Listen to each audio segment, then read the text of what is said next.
Ya, kita bersyukur kalau sidang jemaat di El Kafana masih ada kemauan untuk boleh mendengarkan firman Allah. Karena kalau kita tidak mendengar firman Allah, yang dikhawatirkan adalah kekeringan ini akan melanda kita, saudara. Kekeringan secara rohani, lapar akan firman Allah tetapi tidak merasa perlu adanya firman.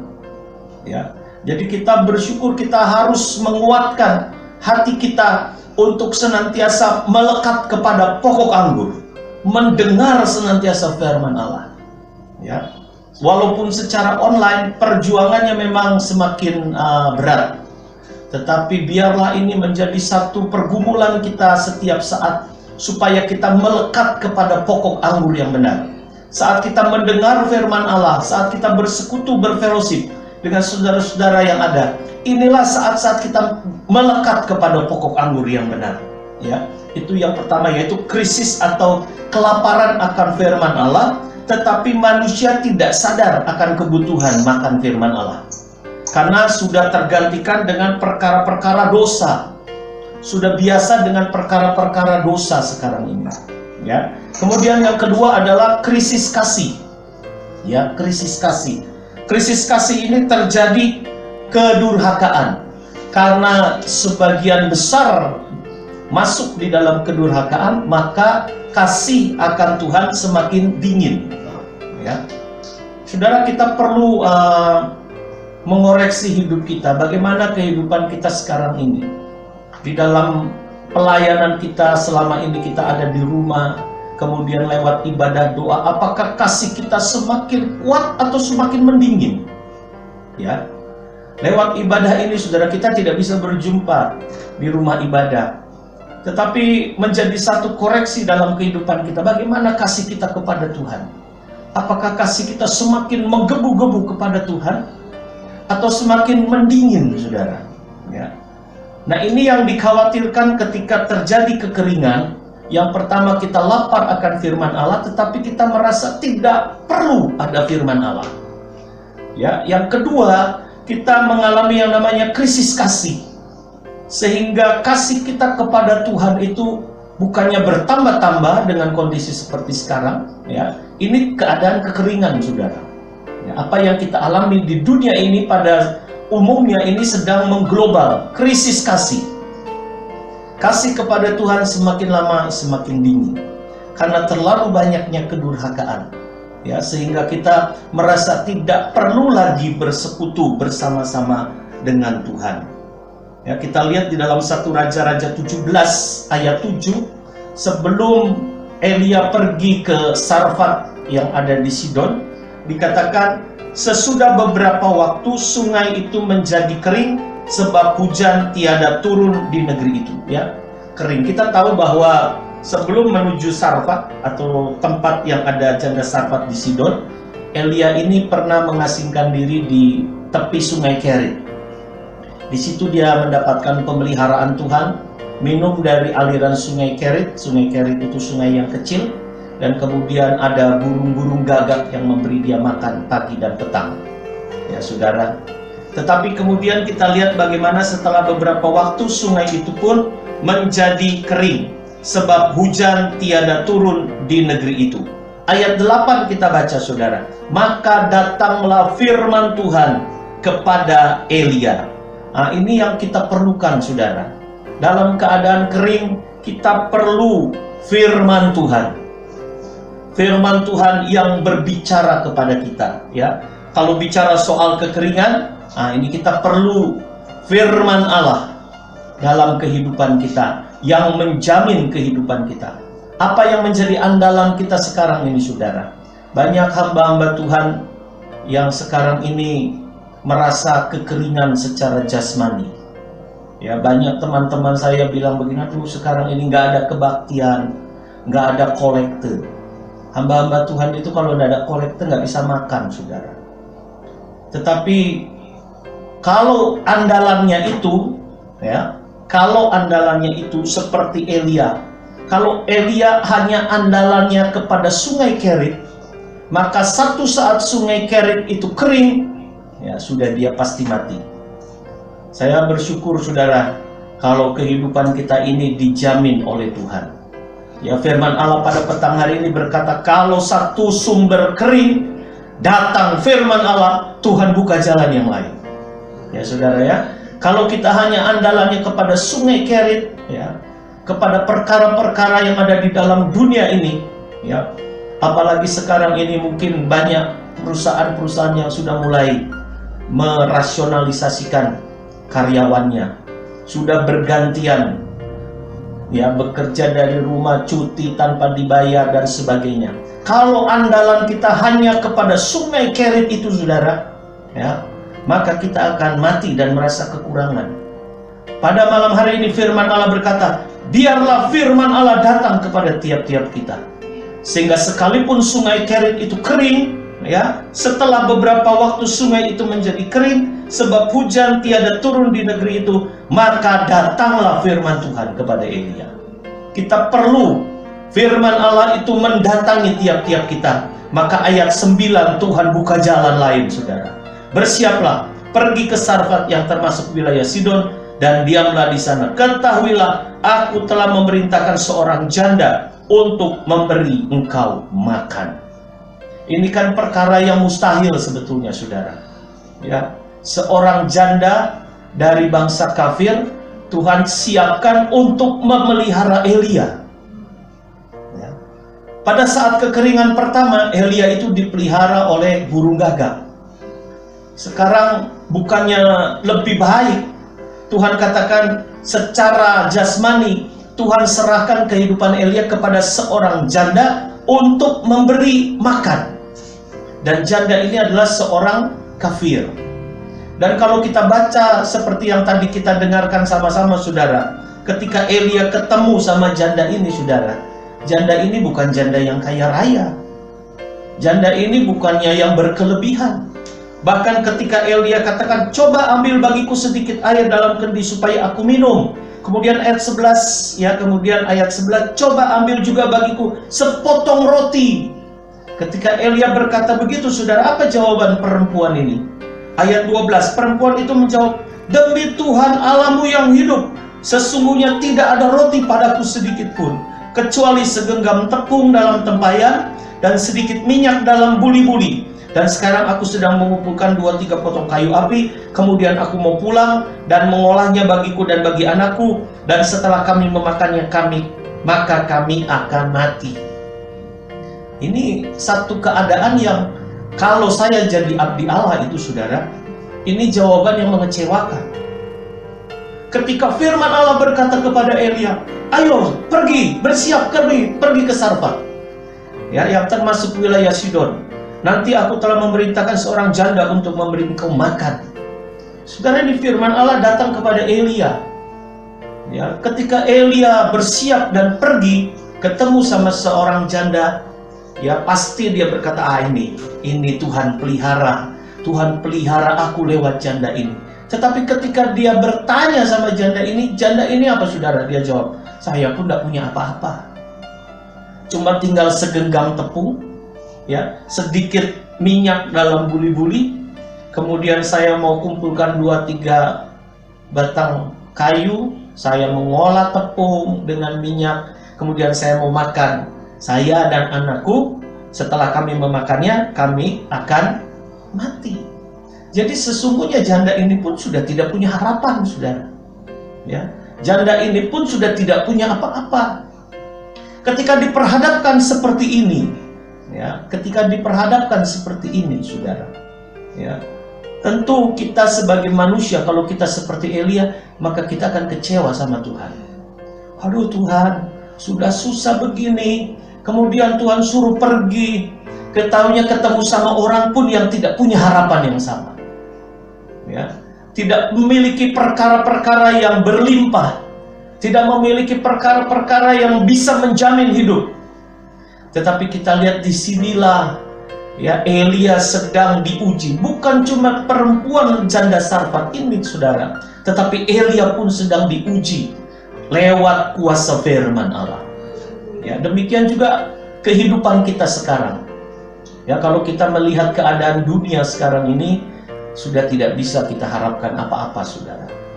Apalagi kalau misalnya vaksin COVID-19 ini belum bisa ditemukan sampai tahun depan. Ya, bagaimana kita bisa berharap sama dunia? Ya, kita masih punya Allah yang hidup dan berkuasa. Allah yang menjamin Elia, itu pun Allah yang menjamin keadaan kita pada petang hari ini. Jangan kecewa kalau melihat keadaan. Ya.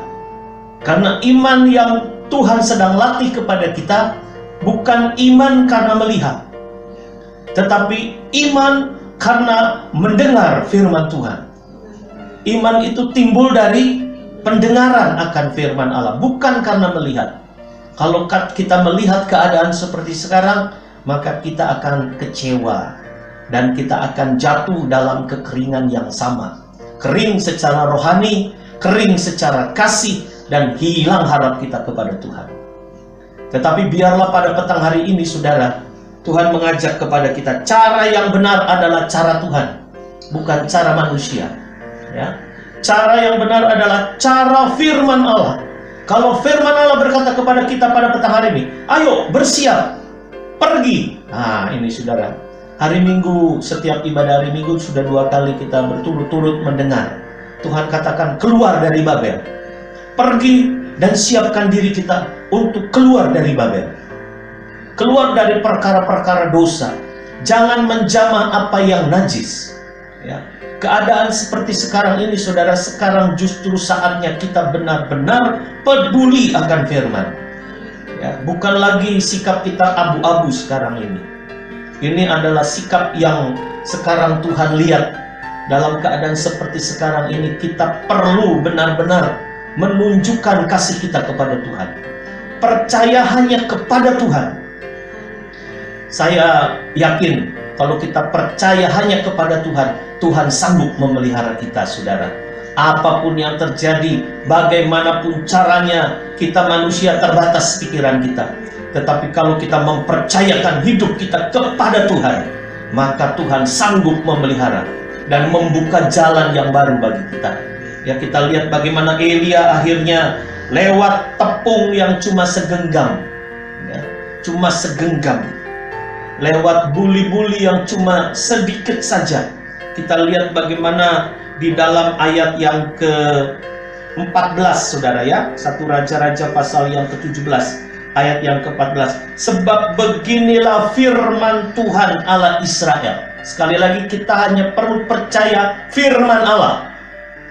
Tepung dalam tempayan itu tidak akan habis, dan minyak dalam buli-buli itu pun tidak akan berkurang sampai pada waktu Tuhan memberi hujan ke atas muka bumi. Ini firman Tuhan, saudara. Firman Tuhan yang juga Tuhan perdengarkan kepada kita. Apa yang ada dalam hidup kita, segenggam tepung, sedikit buli-buli, firman Allah katakan, firman, ya, sekali lagi saya bacakan, tepung dalam tempayan itu tidak akan habis, dan minyak dalam buli-buli itu pun tidak akan berkurang sampai pada waktu Tuhan memberi hujan ke atas muka bumi. Saudara percaya, sampai lewat wabah ini, kita ada dalam genggaman Tuhan. Tepung yang segenggam dan minyak yang sedikit yang ada dalam hidup kita, percaya itu sanggup memelihara kita. Ya, sanggup memelihara kita sampai kapanpun. Di sini dikatakan 3,5 tahun, kita baru 2 bulan, saudara. Saya percaya pertolongan Tuhan itu, ya amin. Caranya kita harus mengandalkan tepung dan minyak dari sorga, bukan tepung dan minyak dari dunia. Pada mulanya janda Sarfat ini hanya mengandalkan tepung dan minyak dari dunia. Apa yang dilihat? Tepung dalam genggaman itu yang dilihat secara dunia. Minyak yang ada sedikit dalam buli-buli itu minyak yang ada di dalam dunia. Tetapi pada malam hari ini kita diajar Tuhan supaya kita melihat tepung dan minyak dari sorga. Ya. Jangan melihat tepung yang ada di dapur kita, saudara. Jangan kita melihat minyak yang ada di dapur kita. Tepung dan minyak itu akan habis. Tetapi kalau kita lihat tepung dan minyak dari sorga, maka janji daripada firman Allah berkata, tidak akan pernah habis, sanggup memelihara kehidupan kita dalam keadaan kekeringan. Ya, kita lihat tepung ini menunjuk kepada firman Allah dan minyak ini menunjuk kepada urapan Roh Kudus. Ya, ini yang perlu kita lihat sekarang ini, saudara. Firman Allah dalam urapan Roh Kudus. Ya, minyak itu Roh Kudus, tepung itu adalah firman Allah. Walaupun cuma segenggam. Nah, ini saudara, Pengkhotbah 4 ayat 6. Kita buka ayatnya, saudara. Pengkhotbah 4 ayat 6. Ya. Segenggam ketenangan lebih baik daripada 2 genggam jeripayah dan usaha menjaring angin. Ini firman Allah. Segenggam ketenangan, artinya segenggam firman Allah lebih baik daripada 2 genggam jeripayah yang saudara sekarang upayakan dalam dunia. Saudara berusaha mencari penghasilan lebih dan segala macam. Firman Allah sekali lagi pada malam hari berkata, segenggam ketenangan lebih baik daripada 2 genggam jeripayah dan usaha menjaring angin. Sekarang ini semua orang merasakan kekeringan yang sama, saudara. Semua orang merasakan kekhawatiran, ketakutan, kebimbangan. Hari ini kita diajar oleh Tuhan bukan bicara soal segenggam tepung yang ada di dalam dunia, tetapi segenggam firman Allah, segenggam ketenangan dalam firman Allah. Segenggam ini seringkali saya sampaikan, ini ukuran jantung kita, saudara. Ya, kalau saudara mau lihat ukuran jantung saudara yang ada di dalam dada saudara, saudara lihat genggaman. Genggaman tangan kanan saudara itu ukuran jantung saudara. Ya, genggaman tangan kanan saudara itulah jantung saudara. Tujuannya apa, saudara? Segenggam firman Allah. Ya, di dalam Roma 10 ayat 17, ini ayat hafalan. Iman timbul dari pendengaran, dan pendengaran oleh firman Kristus. Jadi ketika kita mendengar firman Allah, ya, Roh Kudus, minyak dari sorga, itu memberi pengertian kepada kita supaya firman itu ditulis di dahi. Ini awalnya. Sekarang ini saudara mendengar firman Allah, ayo minta Roh Kudus memeteraikan firman itu di dahi. Setelah di dahi, minta Roh Kudus itu menulis firman itu di hati. Ya. Setelah selesai mendengar firman Allah, saudara renungkan firman Allah, simpan di dalam hati. Kemudian minta Roh Kudus menuliskan firman Allah itu dalam genggaman kita. Artinya kita melakukan kebenaran firman. Mendengar, kemudian menulis di dahi, menulis di hati, dan yang ketiga, yang terakhir adalah minta Roh Kudus menolong kita untuk kita bisa praktek firman. Itu sama dengan firman Allah ada dalam genggaman kita. Ya, kita lakukan firman Allah. Firman Allah itu seringkali bertentangan dengan rasio, saudara. Firman Allah itu seringkali bertentangan dengan apa pertimbangan hati. Makanya kita perlu minyak dari Roh Kudus supaya firman Allah itu mengalahkan pikiran. Kemudian yang kedua, firman Allah itu mengalahkan pertimbangan hati. Seringkali pertimbangan hati itu yang membuat kita urung untuk mempraktekkan firman. Ya, jadi firman Allah lewat kekuatan Roh Kudus membuat pertimbangan hati kita ini dikalahkan oleh kebenaran firman. Sampai akhirnya kita bisa melakukan firman Allah. Contoh, dalam keadaan seperti ini, saudara, ya, firman Allah seringkali berkata begini, lebih baik memberi daripada menerima. Maka kita akan berpikiran berbeda. Dalam keadaan sulit seperti ini, kok masih bisa memberi? Firman Allah katakan beri. Ya, kemarin siang, saudara, Ibu Gembala berbicara sama saya. Ayo kita mulai lagi belanja. Kita bagi-bagi lagi kepada jemaat. Bulan lalu kita sudah bagi-bagi kepada jemaat. Ayo, Ibu Gembala ajak saya lagi. Ayo belanja lagi yuk, Pak. Buat apa saya bilang? Kita bagi-bagi lagi sama jemaah. Saya bilang, ada dananya. Lalu istri saya bilang, ada burung gagak yang kasih. Nah ini saudara, kadang-kadang kalau punya pikiran yang tidak sesuai dengan firman, maka kita akan bersikap seperti mengumpulkan untuk diri sendiri. Mengumpulkan untuk diri sendiri.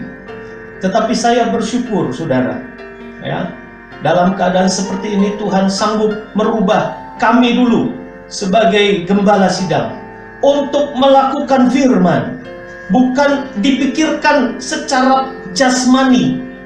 Segenggam tepung ini saudara, kalau tidak kita lakukan dengan iman, maka genggaman tepung ini menjadi genggaman tepung secara jasmani. Saya mau tepung ini berubah menjadi perkara yang rohani, yaitu berani melakukan praktek firman. Dan Tuhan sanggup membuka pintu-pintu saudara, berkat. Ada saja saudara, ada saja Tuhan itu buka jalan. Ya, saya kemarin mendengar istri saya, ada yang kasih, coba saudara. Ada yang kasih sama kami, bagian kami untuk bagikan lagi kepada sidang jemaat. Perkara-perkara kecil Tuhan sanggup. Ya. Kemarin saja saudara, saya sama Ibu Gembala sudah agak bingung. Kita mau cari roti dan anggur. Roti dan anggur itu sampai ke Kalam Hidup tutup, sampai ke toko-toko visi di Bandung itu kosong, semua kosong. Ya, saya pikir aduh kasihan jemaat yang perlu roti dan anggur. Ya. Tetapi cara Tuhan itu luar biasa, ada saja. Ya, kemarin Tante Engel telepon saya, ada kiriman dari Jakarta. Sampai dikirim saudara 200 pieces lebih. Tadi pagi saya bagi-bagikan lagi. Ada saja cara Tuhan itu saudara. Cara Tuhan itu luar biasa. Tidak bisa dipikirkan secara rasio. Tidak bisa dipikirkan dengan pertimbangan hati. Ya, tepung dalam genggaman ini berbicara soal firman. Firman itu harus dilakukan, harus dipraktekkan. Seperti Elia berkata kepada perempuan ini, ayo buat saja dulu. Buat saja. Buat ini berarti lakukan saja dulu kebenaran firman. Gak usah pikir kematian. Karena Tuhan yang berdaulat atas kehidupan kita. Bagian kita melakukan kebenaran firman Allah. Segenggam ketenangan lebih baik daripada 2 genggam jeripaya dan usaha menjaring angin. Sekali lagi saudara, tepung dalam genggaman ini artinya firman yang dilakukan, firman yang dikerjakan. Biarlah dalam kehidupan kita saudara ya, pada saat ini kita mau melakukan kebenaran firman Allah. Biarlah firman Allah itu yang mendominasi kehidupan kita justru di saat-saat kering seperti sekarang. Ya, dalam keadaan seperti sekarang ini, ayo lakukan firman Allah. Ya, saya bersyukur kita baru berpikir mau membagi, Tuhan sudah buka dulu jalan. Ya, sehingga nanti kita akan belanja. Nanti saudara boleh ambil lagi di pastori. Ya, saudara yang perlu bahan-bahan, silakan saudara datang lagi ke pastori. Ada minyak, ada sembako, silakan. Kita ada dalam pemeliharaan Tuhan. Saya percaya pertolongan Tuhan sanggup ya melewati kita, melewatkan kita saudara. Dalam masa-masa kekeringan ini, walaupun sampai tahun depan, percaya pertolongan Tuhan senantiasa kita akan terima. Asal kita mampu melakukan kebenaran firman Allah. Justru di saat-saat kering seperti ini saudara, ayo kita lakukan firman Allah. Buktikan bahwa Tuhan itu ajaib. Ya, bahwa Tuhan itu ada bersama-sama dengan kita. Jangan punya pikiran lemah seperti perempuan ini. Ya sudah, kami sebentar akan mengolah segenggam tepung, sedikit minyak, kami cari kayu bakar, saya buat roti bundar, setelah itu saya dan anak saya makan, setelah itu mati. Ini adalah pikiran-pikiran dunia. Kalau kita hanya mengandalkan perkara di dunia, maka itulah jadi sesuai dengan iman. Kalau mati ya mati. Tetapi kita punya Tuhan yang hidup. Kita punya Tuhan yang berkuasa. Tuhan yang sanggup memelihara kita. Masa-masa kekeringan seperti ini, jangan sampai rohani kita pun kering. Ya, kita lakukan kebenaran firman Allah. Dengar firman Allah, kalahkan yang ada di dalam pikiran kita ini. Minta Roh Kudus mengalahkan pikiran kita. Ya, minta Roh Kudus kalahkan pertimbangan hati sampai firman itu bisa kita kerjakan dalam praktek kita kepada Tuhan. Dan saya percaya Tuhan buka pintu, saudara. Ya, kalau Tuhan sudah membuka pintu, tidak ada yang dapat menutup. Ya, dan kita bersyukur kita ada di dalam pemeliharaan Tuhan. Puji Tuhan.